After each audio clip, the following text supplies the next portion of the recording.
ರಾಜ್ಯವ್ಯಾಪಿ ಕರ್ತವ್ಯ ನಿರ್ವಹಿಸುತ್ತಿರುವಂತಹ ಎಲ್ಲ ನನ್ನ ಅಣ್ಣ ತಮ್ಮಂದಿರಿಗಳಿಗೂ ನನ್ನ ನಮಸ್ಕಾರಗಳು. ಇವತ್ತು ಈ ವಿಡಿಯೋ ಮಾಡ್ತಿರೋದು ಏನಂತ ಅಂದರೆ, ಮುಖ್ಯವಾಗಿ ಹಾಸನ ಸರ್ಕಲ್ನವ್ರಿಗೆ ಮಾತ್ರ. ಹಾಸನ ವೃತ್ತಕ್ಕೆ ಹಾಸನ ಡಿವಿಷನ್ನು ಮತ್ತು ತುಮಕೂರು ಡಿವಿಷನ್ 2 ಬರ್ತದೆ.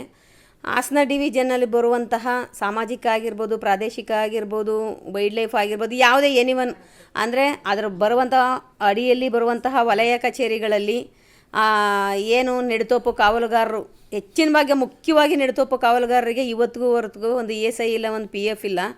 96ರಿಂದ ದುಡ್ಕೊಬತ್ತಾ ಇದ್ರೂ ಕೂಡ ಯಾವುದೇ ಏಕಾಏಕಿ ಯಾವುದೇ ಒಂದು ನೋಟಿಸ್ ಏನೂ ಇಲ್ದಲೇ ಕೆಲಸದಿಂದ ತೆಗೆದಿರ್ತಾರೆ.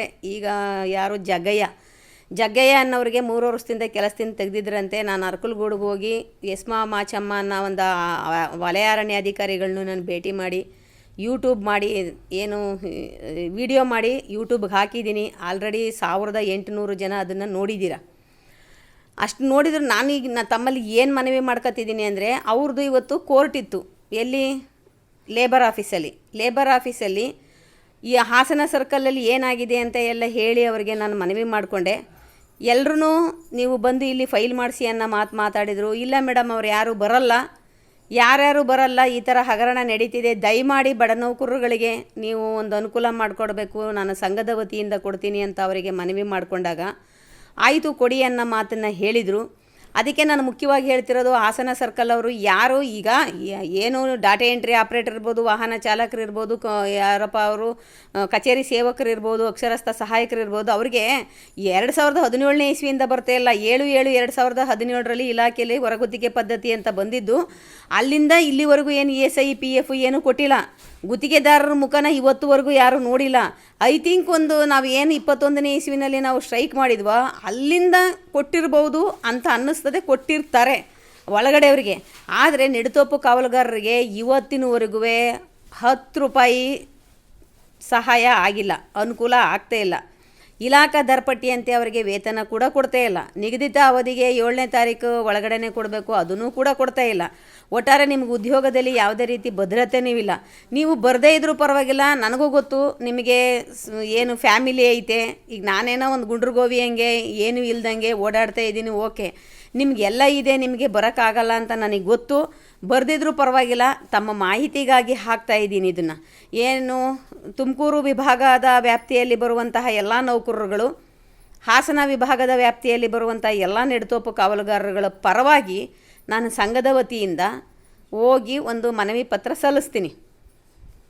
ಅವಶ್ಯಕತೆ ಬಿದ್ದಲ್ಲಿ ಯಾರು ಧೈರ್ಯವಾಗಿ ಬರ್ತೀರಾ, ನಿಮಗೆ ದರಪಟ್ಟಿಯಂತೆ, ಇಲಾಖಾ ದರಪಟ್ಟಿಯಂತೆ ಸಂಬಳ ಬರ್ತಾ ಇಲ್ಲ, ನಿಗದಿತ ಅವಧಿಗೆ ವೇತನ ಕೊಡ್ತಾ ಇಲ್ಲ, ಪ್ರತಿನಿತ್ಯದ ಹಾಜರಾತಿ ಇಲ್ಲ, ನಿಮಗೆ ಏಕಾಏಕಿ ಕೆಲಸದಿಂದ ತೆಗಿತಾವ್ರೆ ಅಂಥವ್ರು ಇದ್ದರೆ ಧೈರ್ಯವಾಗಿ ಬರೋರು ಬರ್ಬೋದು. ಬರದೇ ಇದ್ರೂ ಇಲ್ದಿದ್ರೂ ಪರವಾಗಿಲ್ಲ. ಇವತ್ತು ಯಾಕೆ ನಾನು ಹೇಳ್ತಿದ್ದೀನಿ ಅಂದರೆ, ಇನ್ನೂ ಹೇಳಿದ್ನಲ್ಲ, ಅರ್ಕಲ್ಗೂಡು ಜಗ್ಗಯ್ಯ ಅವರಿಗೆ 3 ವರ್ಷದಿಂದ ಕೆಲಸದಿಂದ ತೆಗೆದಿದ್ರು. ಈಗ ಕಳೆದ ತಿಂಗಳು ಮಾಚಮ್ಮ ಮೇಡಮನ್ನು ನಾನು ವಿಡಿಯೋ ಮಾಡಿ ಹಾಕಿದ್ದೀನಲ್ಲ, ಅವತ್ತು ಹೋಗಿ ಅಲ್ಲಿಗೂ ಮನವಿ ಪತ್ರ ಕೊಟ್ಟಿದ್ದೆ. ಅವ್ರು ಯಾತಕ್ಕೂ ಕ್ಯಾರೆ ಅನ್ನಲಿಲ್ಲ.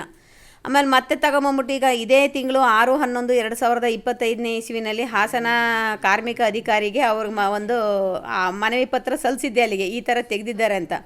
ಇವತ್ತು ಕೋರ್ಟ್ ಇತ್ತು, ಅಲ್ಲಿ ಏನು ಸಂಧಾನಾಧಿಕಾರಿಗಳನ್ನಾಗಿ ಅವರು ಇಬ್ಬರನ್ನು ಕರೆಸಿ ಮಾತಾಡುವಂಥ ವ್ಯವಸ್ಥೆನ ಮಾಡಿದರು. ಅದರಲ್ಲಿ ಮಾಚಮ್ಮ ಮೇಡಮು ರಿಲೀವ್ ಮಾಡಿಸ್ಕೊಂಡು ಟ್ರಾನ್ಸ್ಫರ್ ಆಗಿದ್ದಾರೆ ಅಂತ ಹೋಗಿದ್ರು. RFO ಇನ್ನೂ ಬಂದಿಲ್ಲ ಅನ್ನೋ ಮಾತು ಹೇಳಿ ಏನು ಉಪವಲಯ ಅರಣ್ಯಾಧಿಕಾರಿಯವರು ದಿಲೀಪ್ ಸಾಹೇಬರು ಬಂದಿದ್ದರು. ಅವ್ರ ಎದುರಿಗೆ ಎಲ್ಲನೂ ಜಗಯ್ಯನ ಹತ್ರ ಏನು ಕಡಿಮೆ ದಾಖಲಾತಿಗಳಿಲ್ಲ. ನೋಡಿ, 96ನೇ ಇಸ್ವಿಯಿಂದ ನಿರಂತರವಾಗಿ ಕೆಲಸ ಮಾಡಿದವ್ರನ್ನ 21ನೇ ಇಸ್ವಿನಲ್ಲಿ ಕೆಲಸದಿಂದ ತೆಗಿತಾರೆ. ನೀವು ಕೂಡ ಏನದ ವಿಡಿಯೋನ ವೀಕ್ಷಣೆ ಮಾಡಿದ್ದೀರಿ. ಅಲ್ಲಿ ಏನಂತಾರೆ, ಹೇಮಲತ್ ಅವರೇ ಇವರು ಹೇಳ್ದೆ ಕೇಳ್ದಲೇ ಹೋಗಿದ್ರು, ನನಗೆ ಸಕಲೇಶ್ಪುರದಲ್ಲಿ ಸಿಕ್ಕಿದ್ರು, ಹಾಗಾಗಿ ನಾನು ಇವ್ರನ್ನ ಕೆಲಸದಿಂದ ತೆಗೆದಿದ್ದೀನಿ, ಗಿಡಗಳನ್ನ ಸರಿಯಾಗಿ ನೋಡ್ಕೊಂಡಿಲ್ಲ, ಫಾರೆಸ್ಟ್ಗಳೆಲ್ಲ ಬರ್ಕೊಟ್ಟವ್ರೆ ಅನ್ನೋ ಮಾತಾಡೋರು. ಬೇಕಾದ್ರೆ ಮತ್ತೆ ಪುನಃ ಅದನ್ನು ನೋಡಿ ನೀವು ಆ ವಿಡಿಯೋನ. ಆ ಥರ ಮಾತಾಡಿದವರು ಅವ್ರಿಗೆ ಈಗ ಫಸ್ಟ್ ಆಫ್ ಆಲು ಹೊರಗುತ್ತಿಗೆ ನೌಕರರುಗಳನ್ನ ಇಲಾಖಾ ಅಧಿಕಾರಿಗಳು ತೆಗಿಯೋಕ್ಕೂ ಪವರ್ ಇಲ್ಲ, ತಗೊಳಕ್ಕೆ ಫಸ್ಟೇ ಇಲ್ಲ. ಅದೇನಿದ್ರು ಗುತ್ತಿಗೆದಾರನೇ. ಗುತ್ತಿಗೆದಾರನ ನೀವು ಮುಖ ಯಾರಾದರೂ ನೋಡಿದ್ದೀರಾ? ಯಾರಾದರೂ ನೀವು ಒಂದು ದಿನ ಅವರು ನಿಮ್ಮನ್ನು ಮಾತಾಡ್ಸಿದಾರಾ? ಅದನ್ನೇ ಕೇಳಿದ್ರಿ. ಇವತ್ತು ಅಪಾಯಿಂಟ್ಮೆಂಟ್ ಆರ್ಡರ್ ಕೊಟ್ಟು ಏನಾದ್ರು ಕೆಲಸ ಮಾಡಿಸ್ಕೊತಾ ಇದ್ದಾರಾ? ಸುಮ್ಮನೆ ಕೆಲಸ ಮಾಡ್ತಾಯಿದ್ದೀರಿ. ನಿಮ್ಮ ಪರವಾಗಿ ನಾನು ಕೊಡ್ತೀನಿ. ಅವಶ್ಯಕತೆ ಇದ್ದಾಗ ಅಗತ್ಯ ಬಿದ್ದಾಗ ಬನ್ನಿ. ಅವರಿಗೆ ಹೇಳಿದರು 1.5 ವರ್ಷದಿಂದ ಸಂಬಳ ಕೊಟ್ಟಿಲ್ಲ ಪಾಪ, ಯಾವುದೋ ವರ್ಷ ಪೊಲೀಸ್ ಸ್ಟೇಷನ್ಗೆಲ್ಲ ಕಂಪ್ಲೇಂಟ್ ಕೊಟ್ಟವರೆ ನನಗೊಂದು ವರ್ಷದ್ದು ಸಂಬಳ ಕೊಟ್ಟಿಲ್ಲ ಅಂತ. ಈಗ ತೆಗಿಬೇಕಾದ್ರೆ 3 ತಿಂಗಳು ಸಂಬಳ ಕೊಟ್ಟಿಲ್ಲ. ಎಲ್ಲನೂ ಸಾಹೇಬರು ಕೊಡಿಸ್ತೀನಿ ಅಂತ ಹೇಳಿದರು ಅಧಿಕಾರಿಗಳು. 1.5 ವರ್ಷದ ಸಂಬಳ ಕೊಡಿ, ಇವರಿಗೆ ಉದ್ಯೋಗದಲ್ಲಿ ಪುನರ್ ನೇಮಕಾತಿ ಮಾಡಿಕೊಡಿ ಅಂತ ಹೇಳಿದರು. ಮತ್ತು ಮುಖ್ಯವಾಗಿ ಕಾಂಟ್ರಾಕ್ಟ್ ಇಲ್ಲಿಗೆ ಬರಬೇಕು, ಯಾರು ಗುತ್ತಿಗೆದಾರ ಇದ್ದಾರೆ ಅವ್ರು ನನಗೆ ಇಲ್ಲಿ ಬಂದು ಬರಬೇಕು. ಅವ್ರಿಗೆ ಎಲ್ಲರಿಗೂ ನೀವು ನಿಮ್ಮ ಅಧಿಕಾರಿಗಳಿಗೆ ಇದನ್ನು ತಿಳಿಸ್ಬೇಕು. ನೆಕ್ಸ್ಟ್ ಇಯರಿಂಗು 28ನೇ ತಾರೀಕು ಇದೇ ತಿಂಗಳು ಇದೆ ಅಂತ ಹೇಳ್ಬಿಟ್ಟು ಕಳಿಸವ್ರೆ.